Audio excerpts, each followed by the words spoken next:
I'm recording a 2-4 video today, and I've got a couple hands to go right off the bat, so I'm just going to jump right in. Cold calling these 5s against the cutoff open, very standard. I'm calling any pair there.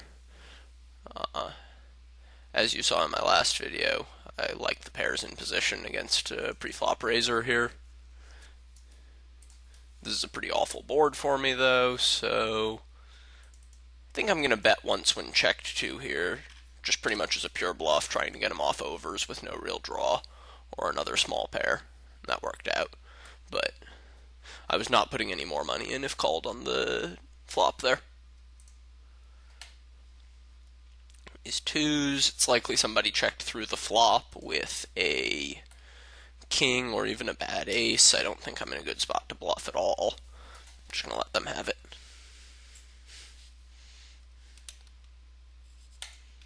Still, maybe if it gets checked down, I'm good here, and they both have middle suited connectors or something, but I think it's still very likely somebody out there has a king, so.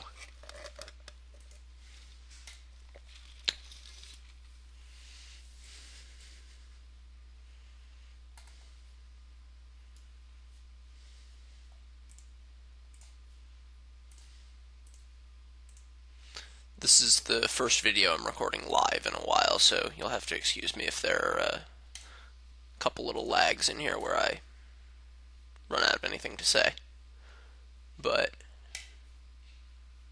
got 4 tables going shorthanded, so there should be a lot going on. This guy Kate Chip is pretty aggressive, so I was going to say before the cold caller that I don't think I can fold the ace queen here. Now I have to decide what I think that cold call means. Sometimes it's a big hand. A lot of the time it's something like jacks or 10s that might not call the push. I think I'm just going to ship it in here. I think I take it down as much as half the time, maybe more, and have decent equity when called. That sucks.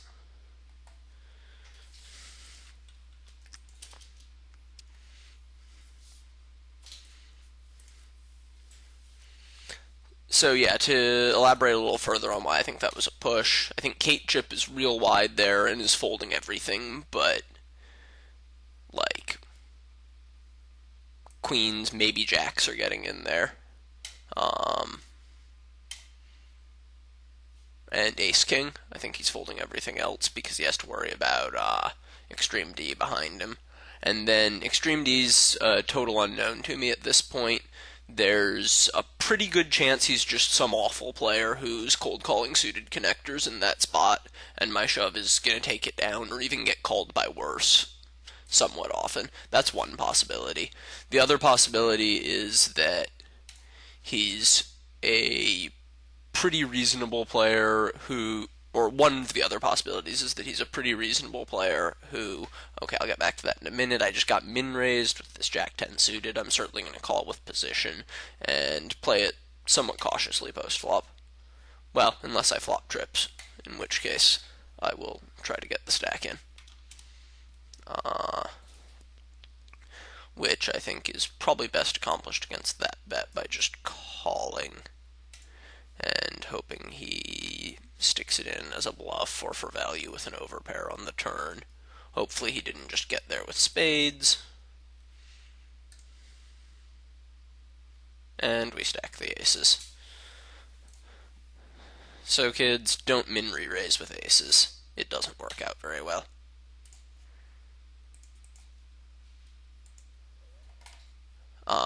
Anyway, I was talking about that hand where I 4-bet all in with the ace queen. So I think that Kate Chip is calling like less than, no, probably right around a third of the time that there. And then extreme D, it's very hard to say how likely he is to be calling because I know nothing about him, but I just generally don't like that cold call with any hand, and I think that it's probably a sign of a weak player more often than not, so that increases the chances that he's some sort of crap hand that he's probably going to fold, or that I don't even mind him calling with. For one thing. For another, even if he's a fairly standard tight aggressive 2-4 player, his cold call range there might be something like nines through queens, ace queen suited, ace king, and he might be folding a bunch of that. He's probably more likely than not to be 4-betting rather than calling with the hands I most don't want to be against, like ace king and aces and kings. So I think the shove works out. I'd have to look at some math later to decide how much I like it or not, but mainly it just comes down to how likely Extreme D is to be a moron who's cold calling with a huge range there. And I think it's likely enough that that justifies the play, because it's not that much of a disaster even in the case where he's calling a reasonable range. It's only a disaster if he's only cold calling huge, and I think that's pretty unlikely.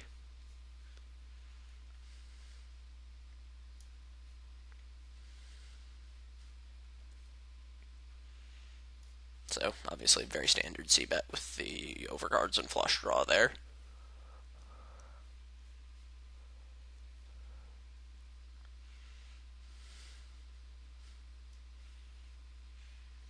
Obviously, I was going to 3-bet Basher with the queens there if he opened. Now I've got some jacks.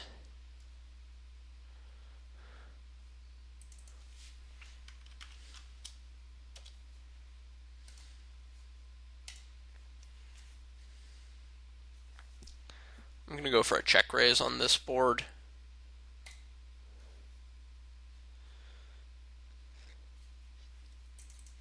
It's a sort of board that's bad news for a lot of my pre-flop opens, like random ace-x is doing pretty poorly on that flop, so it's a flop he's likely to bet at a lot, so I thought I'd go for the check raise. Now that he checks back the flop, I just go for 2 streets of value here. And my bluff 3-bet with the jack-9 there, not working out because the big blind came over with a big 4-bet. But I like it against him with Extreme D limping in. Then Crazy Doctor seems good. His stats are pretty solid. Very close to the same stats I play, in fact.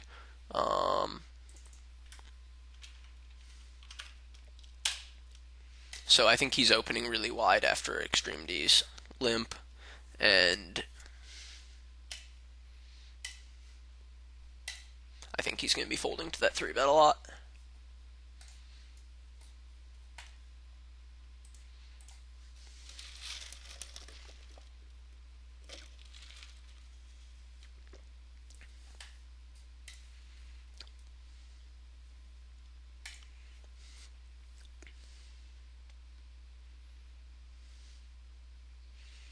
I'm going to re-raise him here. This is a spot where I definitely give some consideration to cold calling. I generally don't re-raise under the gun openers that aggressively at all. But the players behind me are not exceptionally aggressive. I don't think they're going to 3-bet him that often. And this guy seems a little bit on the loose side, a little bit call-y, so I thought it was likely he would call the re-raise with some relatively weak hands that I want in there against me. And I think he probably has a smaller overpair than mine here. I think this is a good squeeze spot with the king 10, a good hand to do it with. So I'm going to go ahead and do exactly that. And I don't see any size other than all in on the turn here that makes sense, so I'm shipping it. The third diamond is actually a pretty good card, I think, for me to shove on, because it looks like I might have picked up a diamond draw on the turn. Might make him a little more likely to call with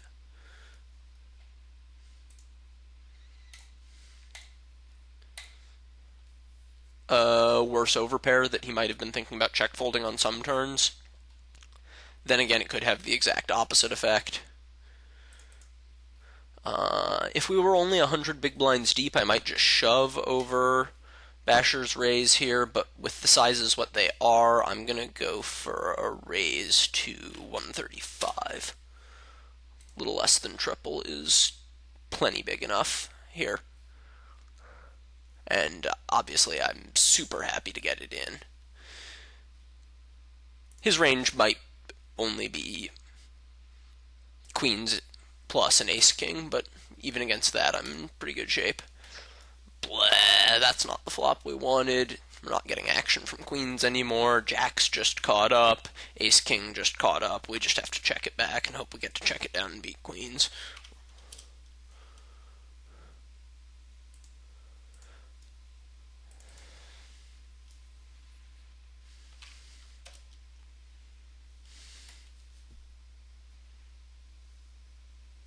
Even if he was betting 100% of his range here, I don't think I have any option but to fold. I think his range to make that cold call pre-flop, not cold call, but call, is quite narrow. Really, I'd be shocked to see anything other than tens and anything worse than tens or ace-queen in his range there, and it's just all beating me, so there's not much to do. I'm ahead of tens and queens. If he's decided to bet them to bluff me off of kings exactly, he gets to succeed. I think he probably just had me there.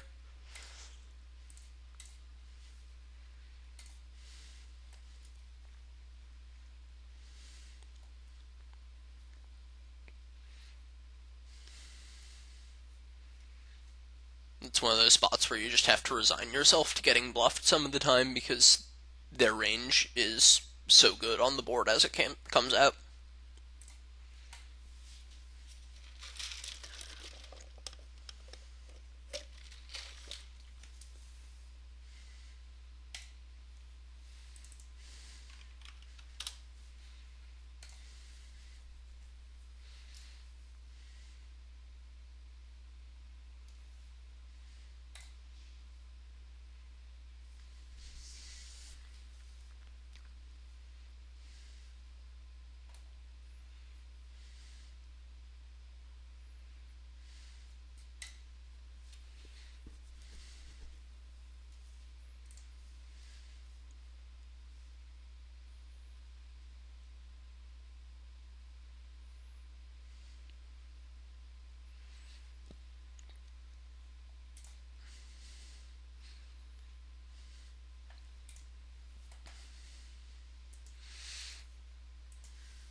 I'm really getting 3-bet a lot here. May need to consider tightening up my opens a little bit. We'll see how much it continues.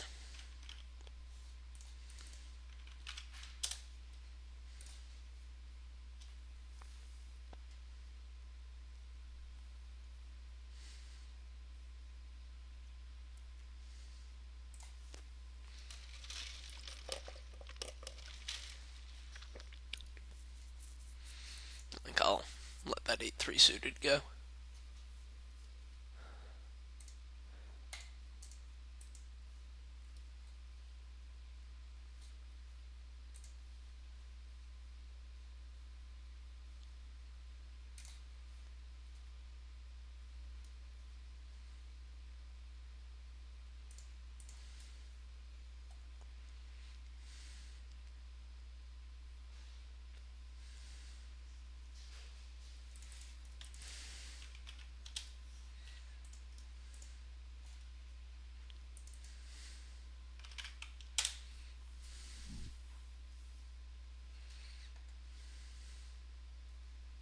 Just gonna call the ace-queen here, partly because we're deep, partly because I don't really know how wide he's 3-betting me.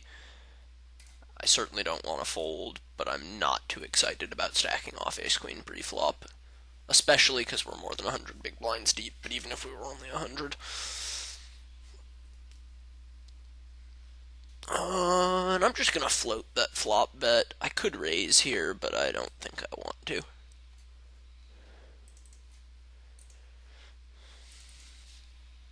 I don't think that I'm really ever getting him to fold a better hand, except maybe ace-king, and I might not even get him to fold that. So, not much value in a flop shove.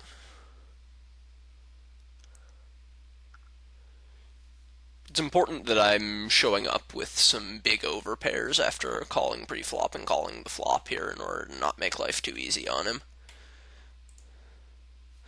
Otherwise, that's a very profitable second barrel for him with anything.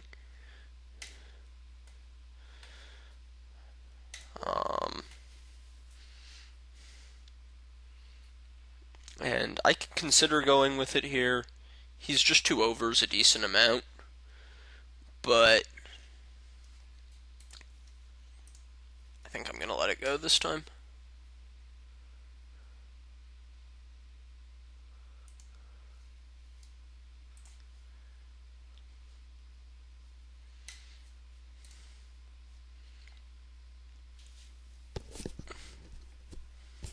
So I'm sticking it in at some point in that hand a decent amount of the time.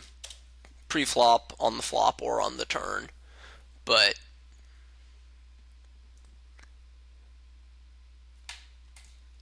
I decided to play it slow and get away on the turn this time because I think that there's a good chance that an unknown is going to slow down against me by the turn if I call and call again. And that I probably get to make a good fold on the turn there.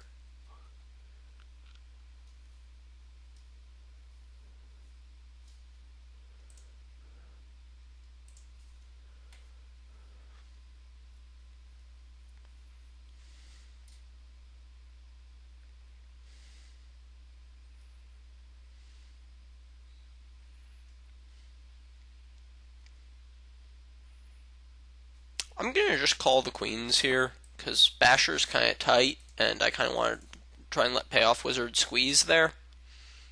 Didn't really work out, but now I'll just lead on this board. It's a decent flop for me. I'm an overpair. That's not a great turn. That hits him a bunch. I'm just going to check call now. I don't want to get the stack in now that the board's paired. I don't really want to bet fold either, because I'm not very likely to have the 9, so it's an excellent card for him to bluff raise also.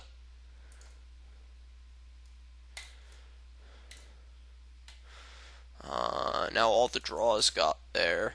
I'm going to bet and try and get paid off by top pair, because I would certainly bet if I had King Jack or King Queen or anything like that here that ace anything that I wanted to bluff with. He's in a pretty tough spot with a 10. So, yeah. A 10's not betting into me when I check there for sure. And I don't think I'm getting bluffed at much, because if he didn't have it on the flop, he does by the river on those cards. So, pretty much the only way to get value from my hand is to bet it on the river there. The only other option is really just check fold, I think. But I think it has enough value that I can bet. And obviously I'm instantly folding to a raise there.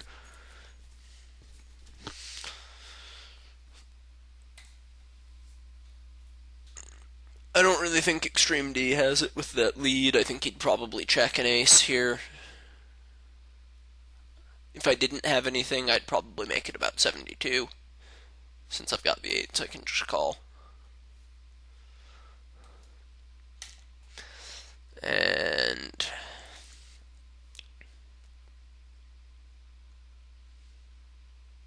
I'm going to bet like a third pot just to make it wrong for him to peel with overs here. No reason to give a free card if I don't have to. I'm not terribly worried about being check raised or being behind.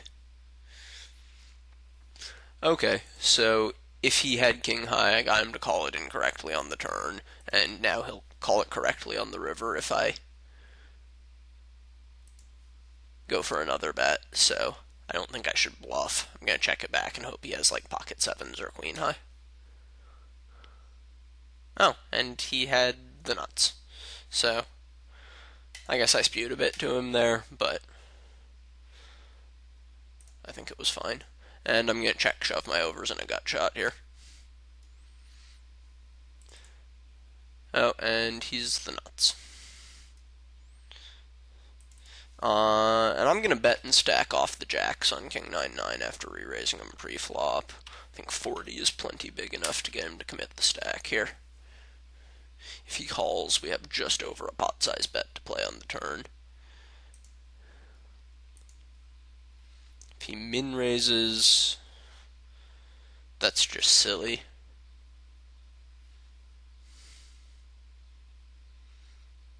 I'm going to min-re-raise him and call it off rather than giving him a free turn.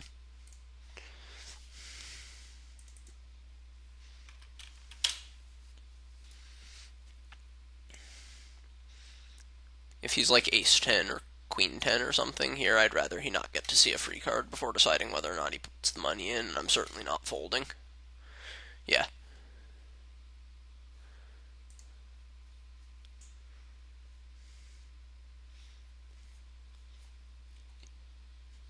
I'm going to cold call the king-queen against extreme D here. I'm going to re-raise Basher with the deuces.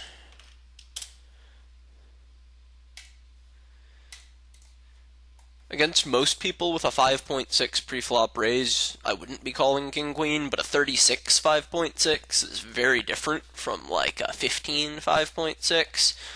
There's no reason to think he's necessarily raising his best 5%, or that his specifically open raise from the hijack is necessarily that tight. Maybe he never ever 3-bets and doesn't loosen up as he gets closer to the button and has all sorts of other leaks rather than just limping too much pre-flop specifically.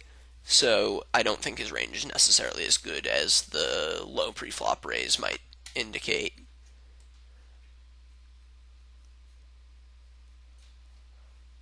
And I also expect him to play poorly post-flop.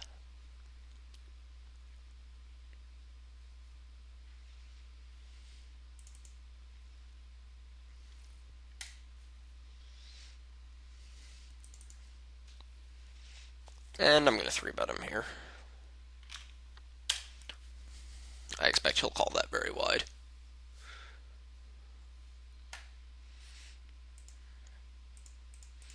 And I'm going to bet this flop and be delighted to get it in. I think he check shoves no pair a lot. Check calls no pair a decent amount too. And there's really nothing I'm in bad shape against. And I'll let that go. That's actually a pretty decent hand to be bluff 4-betting with if I want to be bluff 4-betting, but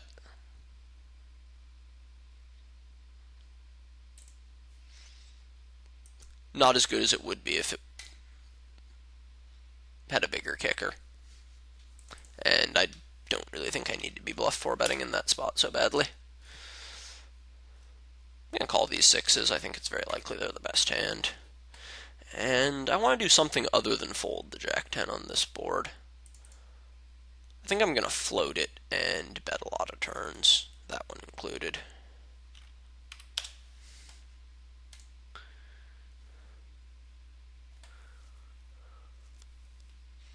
Damn it, I spaced out and thought that I had called to raise pre-flop, not raised to limp. Now he's betting small. I'm just going to call that and see what I want to do on later streets.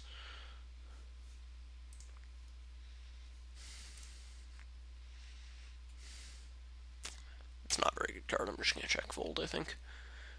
If he'd made a larger bet there after I made my stupid accidental check, I probably would have just folded. If I'd been paying attention, I certainly would have c-bet. And I'm just going to check down these 6s and hope I'm good. And I'm good. And Basher's quite tight, or I'd be 3-betting for value here with the ace-jack against his cutoff open. But like I said, he's quite tight, so I would need ace queen to be 3-betting for value, I believe. Easy call.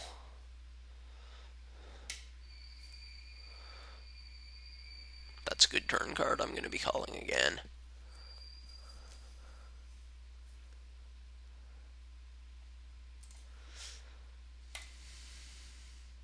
That's a good river. Pretty sure I have to call the third barrel here, but I am going to see ace king and ace queen a lot. And I think I have a value bet. I don't think he checks better here. Go into the time bank while I decide how big I want to bet. I'm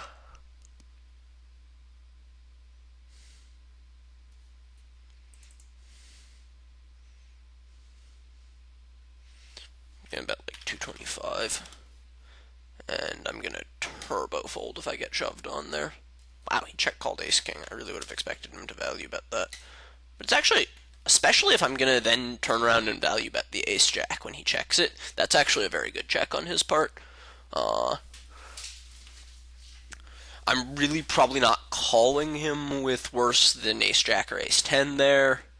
So if I'm gonna bet those when checked to, and also bluff when checked to, he is making a very good play to really just check his whole range on the river there. He gets more value by check calling than by betting with his strong hands, or check shoving if he has the nuts, if he has ace queen or a set. Yeah, I think he played that hand very well specifically by checking the river. I think that was a really good play on his part, and I got kind of owned.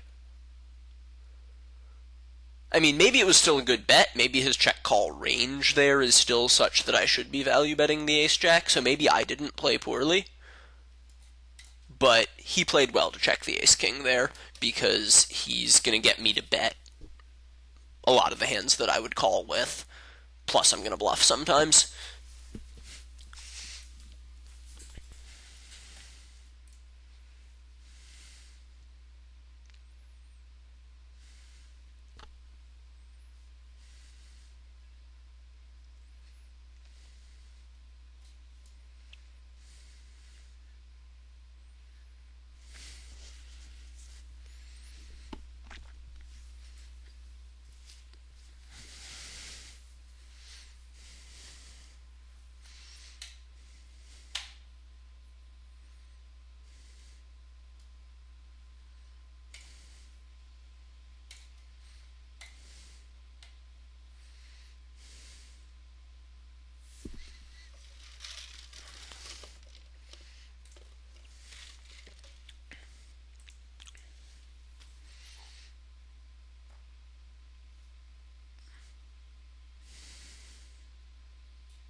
Oh, and to go back to that hand from right at the beginning of the session where I 4-bet shoved the ace queen, now that we know a bit more about Extreme D, I'm almost certain that I'm very happy with my shove.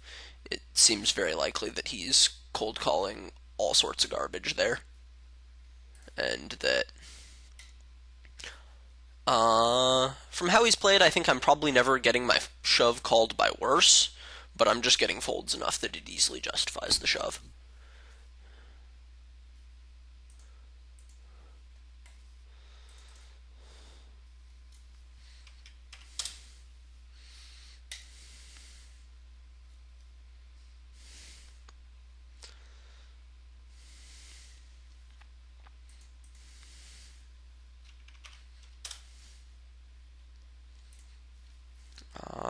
And I can't decide if I want to go a couple barrels with the queen jack here. I don't think I do. I think he has a 10 a decent amount, and when he has a mid pair, that's not a terribly tough board to call it down on.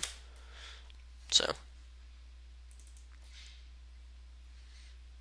and if I let him win with ace high here, sucks, but yeah. And I'm going to check call the gut shot here. This is a play I really like making on these boards. They always put you on the top pair or second pair when you do it, and you can get a lot of value when you actually hit your gutter, and you can very often check call the flop, turn goes check check, and you bet it and take it away on the end if they have nothing because they put you on the top pair.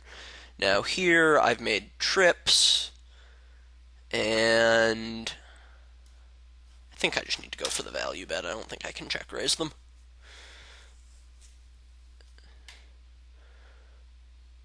I really don't represent. I don't have enough bluffs in my range here that he should really be calling me with much.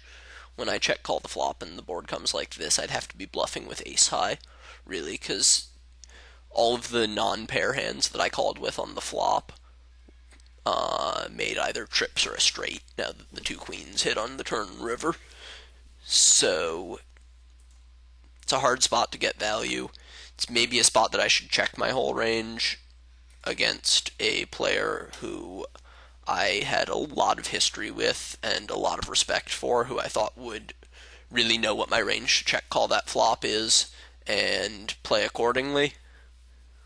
But against him, against some guy who I don't really know much about and haven't played all that much with, I think betting is the best way to try and get some money out of ace high or a 9. Maybe I'll just get a curiosity call or something.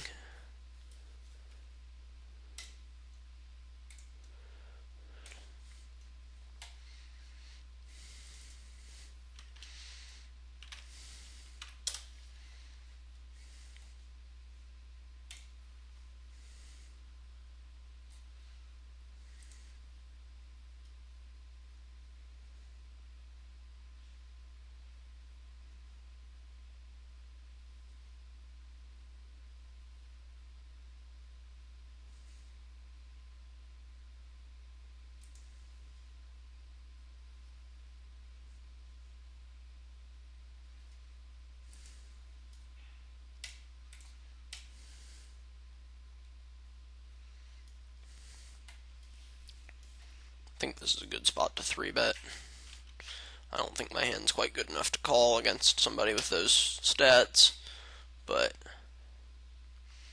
I think that makes it a good 3-bet hand. This is a really small raise, but I'm not going to call him with 9-5 suited. I am going to call this dude with 6-5 suited from the small blind, because I think he's bad. And I'm going to fold to that. Flop went check check. I'm going to hope he bets this turn.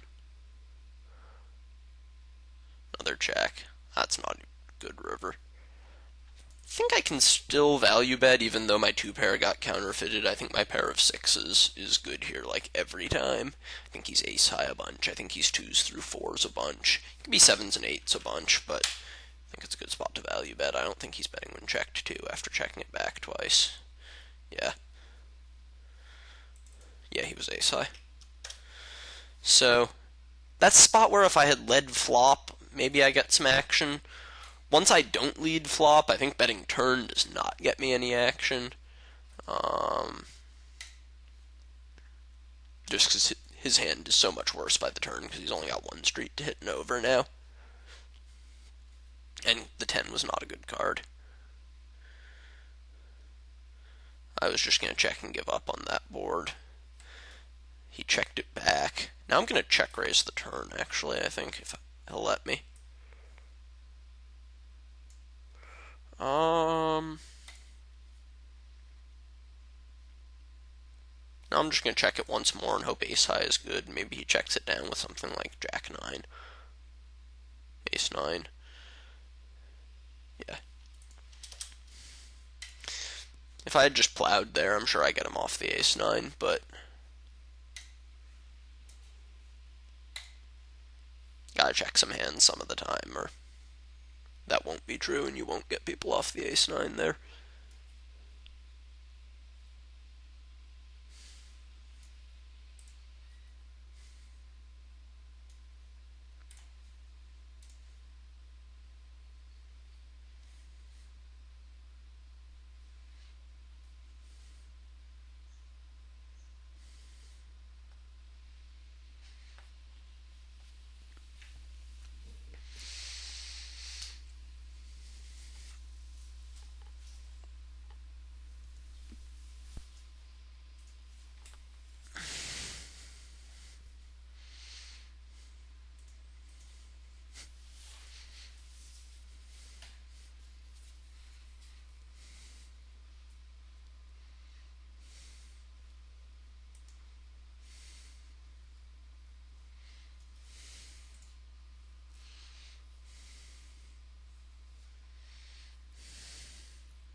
Sorry, I just haven't gotten dealt a hand to play in a while here.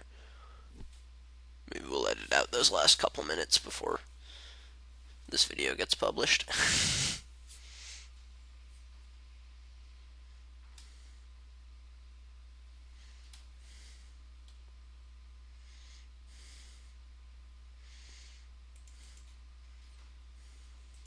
I don't know when those stats popped up, but this Aussie Ambro fellow is nice guy to have at the table. 63-36.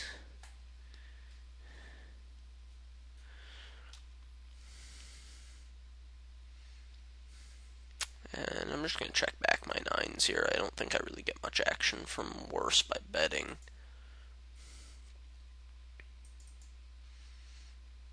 This brand guy's been limping a lot. I'm going to over limp. I don't like a raise with the stacks what they are. And I'm just going to fold now. Too many ways I can be beat. Those were some very passively played nines, but I like the flop check, and then the turn's just a bad card. Nothing I can do. I'm going to call again with the 5-6. It sucks that Brand is going to be shoving it on a lot of flops, but it's also very likely his hand is awful, since he limp called as a 20 big blind stack. Doesn't really indicate that he's playing very well, so he's also going to be folding a lot, and getting to play the 5-6 suited in position against Extreme D is good news, though not when that's the flop. I'm going to check raise the ace-king here. This is a board I have to check a lot, because it's probably better for his cold call range than for my open range by a good bit, but it's also a pretty good board to bluff check raise, because he makes a lot more gut shots than he does open enders here, and has overs a lot that he'll bet, and I think I'm just going to take it down with this raise a very large amount of the time.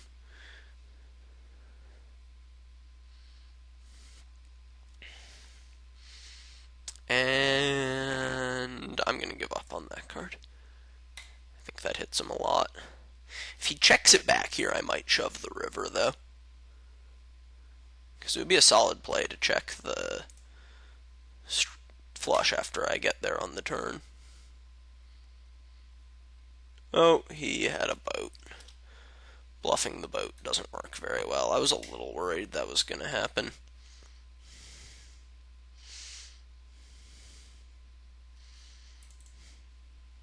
I don't think he's going to look me up with a random pair of 10s or whatever, or pair of 9s or whatever there, though. And this is a very good spot to be 3-betting,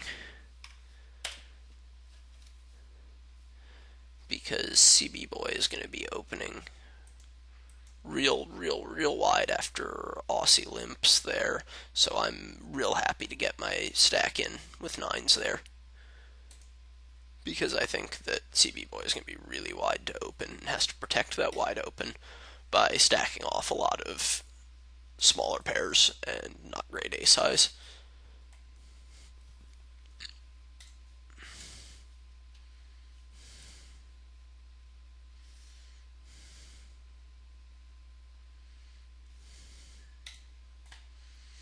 Going back to the ace-king hand where I stacked myself against the flopped set, I think that the queen being the river card makes that a much better push, because he can reasonably put me on a value bet with ace-king or king, or ace-queen or king-queen.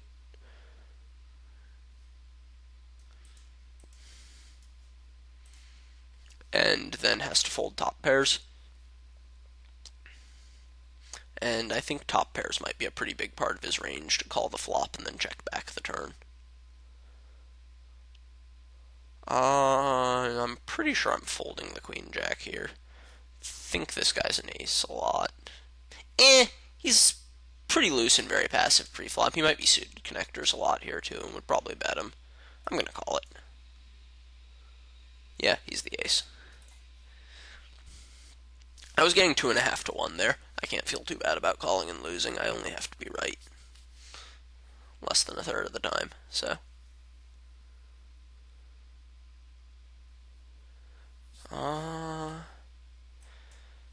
And it's actually close whether I want to just call the sixes here or re-raise and felt them against any of these guys. Actually, I think the play is to re-raise and felt them. Because Aussie is opening crazy wide and might stick it in with anything, and these guys would certainly have 3-bet if they had a hand better than sixes. So I'm going to make it 60 here, 5 times the open, and just stack them off. Calling there is going to be profitable, but I think this is going to be more profitable. Calling is pretty good, but I think that I show profit greater than the size of the pot by 3-betting the sixes there, because I take it down a lot, and I think I'm making money in all of the situations where I don't take it down. I'm getting in, on average, ahead with my sixes against any of these guys if they play back, because Aussie Ambro is so wide to open and probably screwing around a lot against the 3-bet, and then these guys just don't have me beat.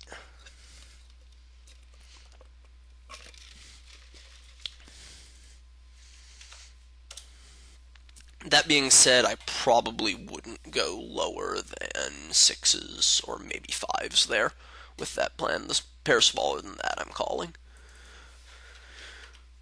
Against a more aggressive player, this is a spot where I might check call or check raise with my set, but against Escher, I definitely have to just bet. And, oh look, I made quads.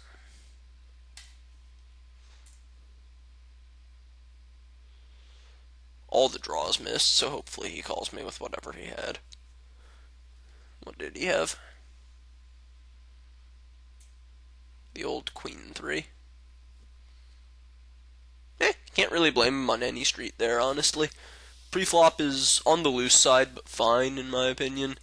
And then he's got to call the flop. Maybe he should raise the turn when he makes 2-pair, but slow playing, it's fine. And his hand is probably still good enough on the river as just top pair, because I'm going to 3-barrel a lot there. And I want to raise against Brand here for sure. And I'm going to bet call that flop. I think 28 is a good amount to try and get him to shove wide over.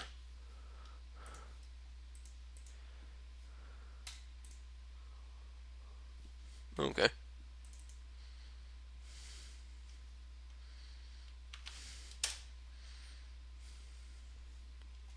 I think he's sticking it in with no pair there.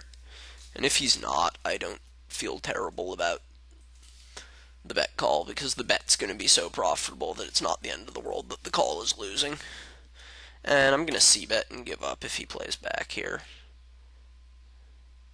Yeah.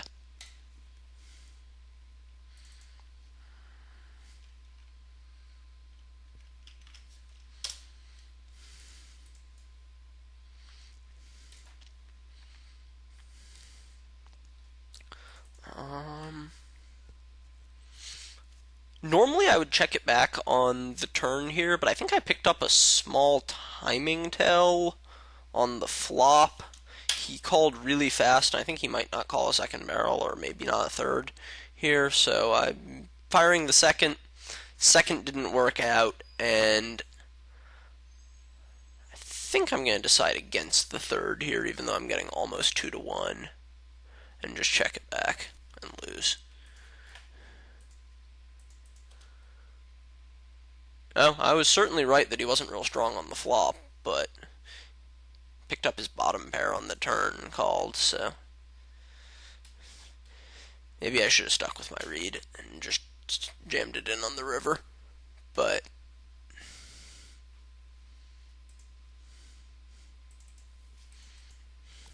I'm gonna bet here because I don't want to give a free card to 9s or 10s, which are very likely to call the bet here. And probably make up a good bit of his range. A lot of hands have gut shots there. A few have open-enders. And I really don't think that I want to. let a card come off. 3-betting here, not just to bluff out get better fish, but to isolate in position against Extreme D. I'm very happy for Extreme D to call there. I'm also perfectly happy to just take it down pre-flop. Calling there is okay too.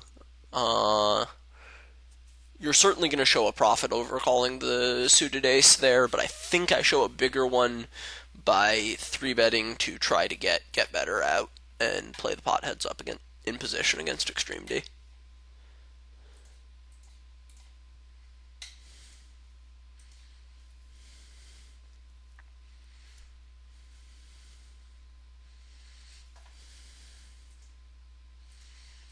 Alright, that's a pretty terrible flop. They get to win.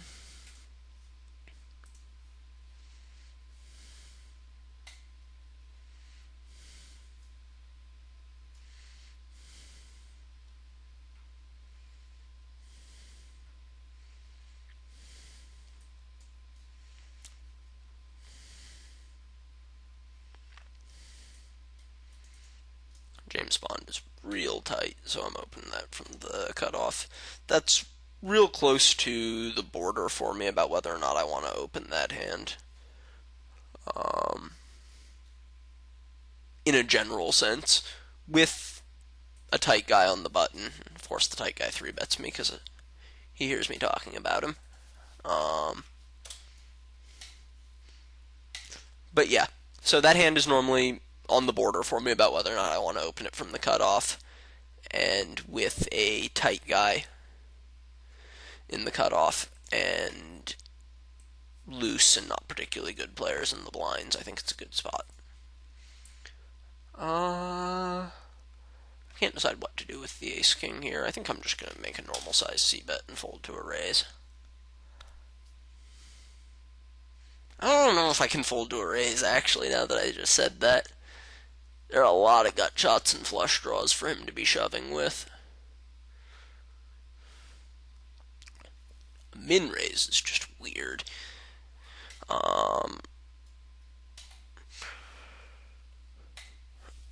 That's an entirely different range than the range he would have if he had shoved there. There's no way in hell he would min raise a gut shot or a flush draw unless it's the nut flush draw or a huge draw 10-9 of clubs or something like that he's very happy to stack off. His min raise range here has to be nuts or air, pretty much. By nuts, I mean like ace-jack, maybe even king-jack, but hands that he's snap-calling the push with in any case. And I think it's more those and less air, so I'm going to let him have it.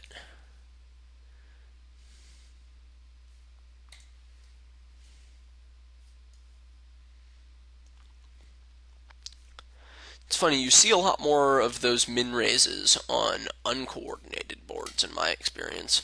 With the flush draw and the multiple gut shots there.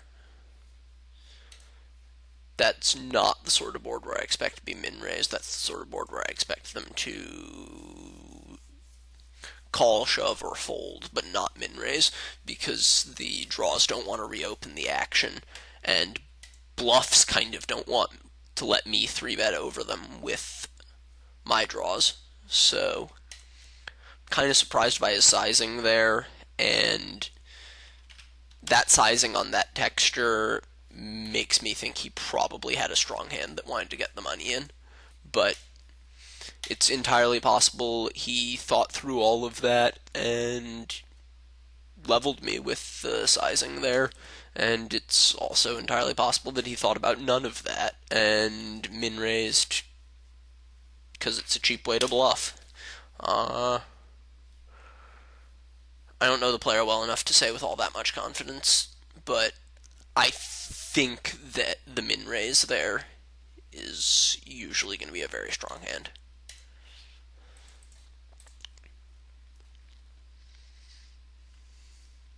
If he just shoves over my bet there, I think there's a good chance I have to call, actually.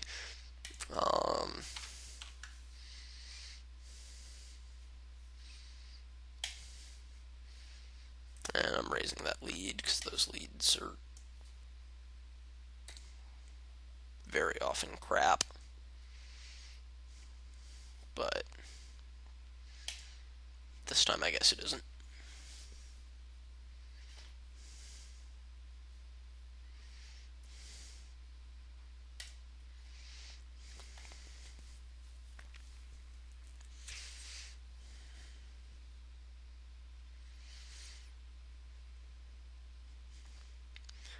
Normally, this would be a spot where I'd either fold or re-raise, probably fold more often than re-raise, but with Aussie in the big blind, I think it's an easy call because he's like calling every time, except this time. But I still like the call. I think he's coming along. I mean, if his overall VPIP is almost 70%, he's got to be coming along 85% in that spot or something. And this looks like the sort of board that's likely to hit my range from the for a small blind cold call pretty hard, so I think it's a good spot to lead out as a semi-bluff with my bottom pair, backdoor flush draw. I can represent pretty much any draw that gets in, and if my actual runner-runner draw or bottom trips or anything like that gets in, he will not expect me to have it.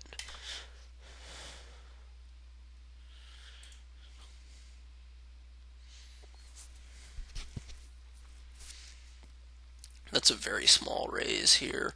I'm inclined to take one off and see what happens. One problem with that plan is that I won out. The 10 is likely to be poisoned because he could totally make sense as King Jack there, so I'm just going to let it go. Also because there's a flush draw that at least makes the 10 of spades a lot worse to hit. But that's a spot where I'm definitely considering floating him.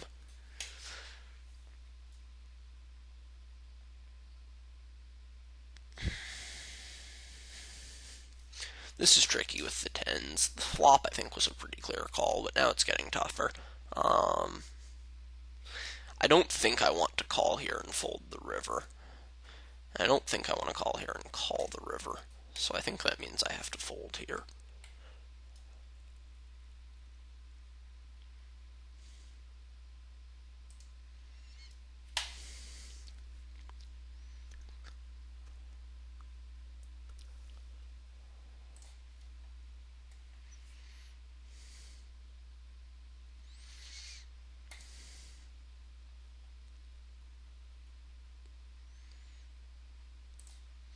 This is another slightly loose open that I'm making largely because Bond is such a nit.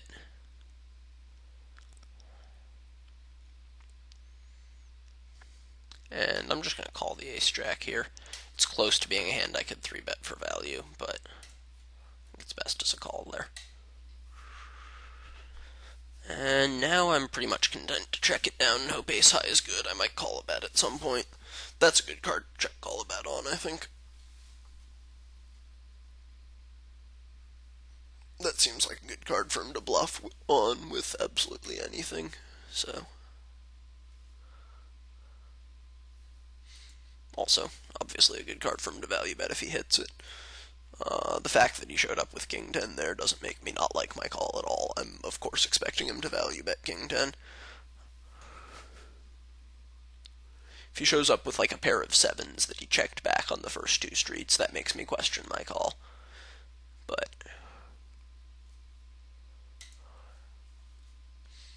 that he rivered the king and value betted is completely expected.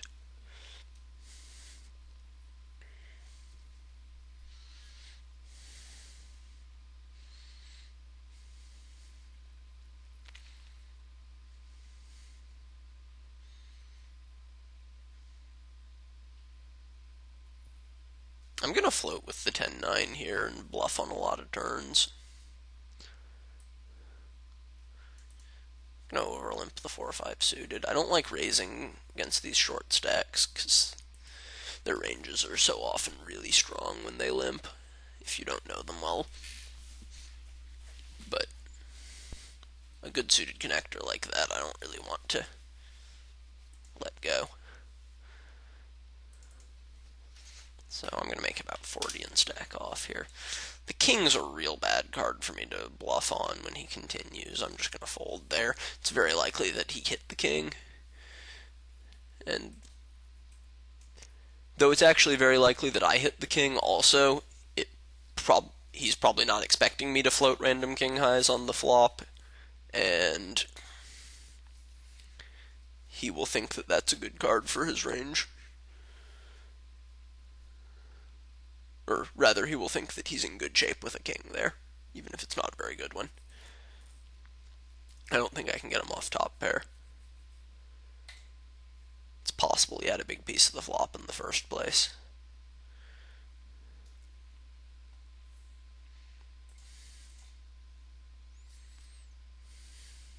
I think I can bet the queens here. I don't think get better probably checked through the flop with a king. I don't think Fuzzmeister probably checked again on the turn with a big hand, though he certainly could have. I'm stacking it off if he shoves on me here. I think he's something like Jack 9, Jack 10 a ton.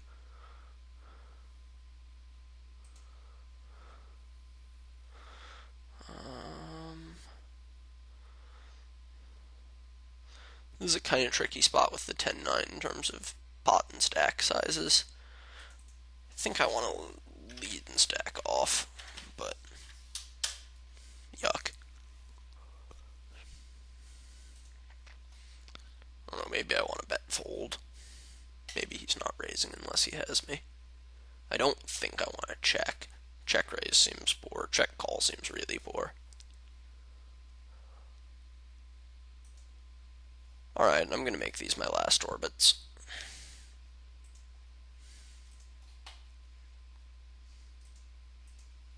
Excellent spot to cold call the threes. Not such an excellent flop.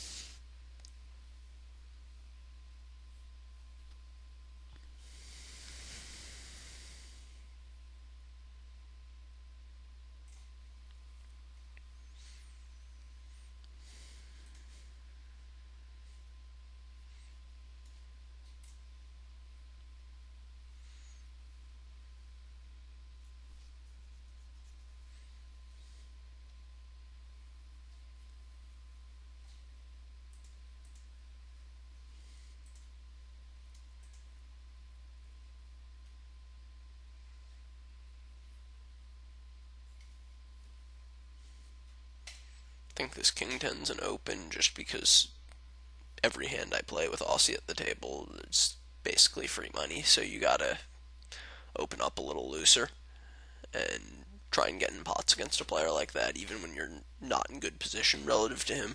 Just open wide and hope he cold calls you. I think I made a mistake folding king 10 in that same spot in the hijack when he was the button earlier.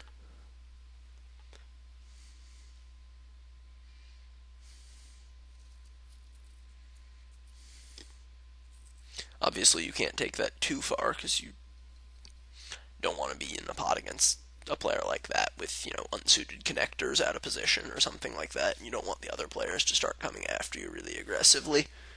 But I think you do want to loosen up with a player like that on the button against you.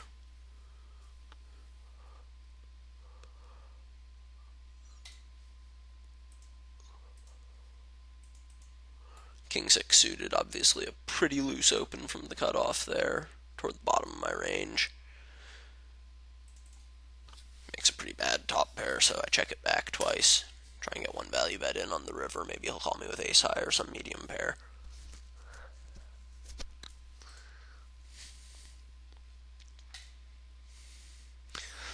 Alright, and that's just about the end of this.